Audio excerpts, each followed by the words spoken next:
મધ્યપ્રદેશ રાજ્યના દેવાસ શહેર ખાતે તારીખ 10 ડિસેમ્બરથી 14 ડિસેમ્બર દરમિયાન યોજાયેલી નેશનલ સ્તરની સોફ્ટ ટેનિસ રમત સ્પર્ધામાં ભરૂચ જિલ્લાના પ્રતિભાશાળી ખેલાડીઓએ શાનદાર પ્રદર્શન કરીને જિલ્લાનું નામ રાષ્ટ્રીય ફલક ઉપર ગૌરવપૂર્વક ઉજાગર કર્યું છે। દેશભરના વિવિધ રાજ્યોમાંથી ભાગ લેનારા ખેલાડીઓ વચ્ચે યોજાયેલી આ સ્પર્ધામાં ભરૂચ જિલ્લામાંથી કુલ 14 જેટલા ખેલાડીઓ રમવા ગયા હતા, જેમાં ભરૂચ જિલ્લાના ખેલાડીઓ કુલ મળીને 3 ગોલ્ડ મેડલ, 1 સિલ્વર મેડલ તથા 1 બ્રોન્ઝ મેડલ પ્રાપ્ત કરીને નોંધપાત્ર સફળતા હાંસલ કરી છે। આ સાથે જ ગુજરાત રાજ્યની 4 ગોલ્ડ, 4 સિલ્વર અને 4 બ્રોન્ઝ મેડલ મેળવ્યો છે। આ સ્પર્ધામાં ભરૂચ જિલ્લાના કશ્યપ નિલેશ પટેલે ઇન્ડિવિડ્યુઅલ અંડર 14 ઇવેન્ટમાં ઉત્કૃષ્ટ રમત પ્રદર્શન કરી ગોલ્ડ મેડલ જીત્યો હતો। ઉપરાંત બહેનોની અંડર 14 કેટેગરીમાં ઘનશ્યામ પટેલે પોતાની શ્રેષ્ઠ ક્ષમતા દર્શાવી ગોલ્ડ મેડલ મેળવી ભરૂચ જિલ્લાને ગૌરવ અપાવ્યું છે। ટીમ ઇવેન્ટમાં હેમ મહેતાએ ગુજરાત ટીમનું પ્રતિનિધિત્વ કરતા ગોલ્ડ મેડલ અપાવી રાજ્યને ગર્વ અનુભવાવ્યો છે।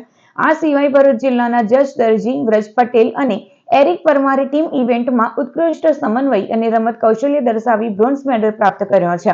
તેમજ અંડર 14 ભાઈઓની સ્પર્ધામાં કશ્યપ પટેલ અને રેયાંશ મકવાણાએ કઠિન સ્પર્ધા વચ્ચે સરાહનીય રમત પ્રદર્શન કરી સિલ્વર મેડલ મેળવી ભરૂચ જિલ્લાની મેડલ ટેલીને ઉમેરો કર્યો છે। અંડર 17 બહેનોમાં જીવિકા શાહ અને ખૂબી જઈને પણ નોંધપાત્ર દેખાવ કરી ગુજરાતને સિલ્વર મેડલ અપાવ્યો છે। હું અંડર 14 કેટેગરીમાં મધ્યપ્રદેશ ખાતે યોજાયેલી આ સ્પર્ધામાં ગોલ્ડ મેડલ જીત્યો હતો। તે મારી માટે સપનું પૂરું થવા જેવું હતું। આ સફળતા મારી નથી। આ સફળતામાં મારા કોચિસના માર્ગદર્શન, માતા પિતાના બ્લેસિંગ્સ અને પરિવારના સહયોગ વિના આ શક્ય નહોતું। હું મારા સ્કૂલ QSCS ને પણ આભાર માનું છું। આજે મને જણાવતા હું આનંદની લાગણી અનુભવું છું કે તાજેતરમાં 69મી સોફ્ટ ટેનિસ રાષ્ટ્રીય કક્ષાની સ્પર્ધા ઇન્દોર દેવાસ ખાતે રમાઈ ગઈ।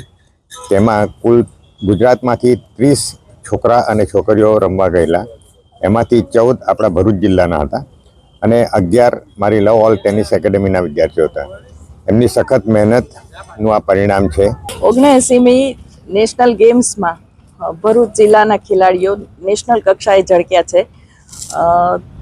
ગુજરાતમાંથી પસંદગી પામેલા 30 ખેલાડીઓ પૈકી માત્ર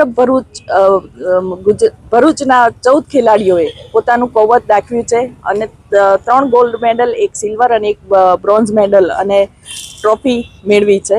એ બદલ હું તે સૌને ખૂબ ખૂબ હાર્દિક અભિનંદન પાઠવું છું।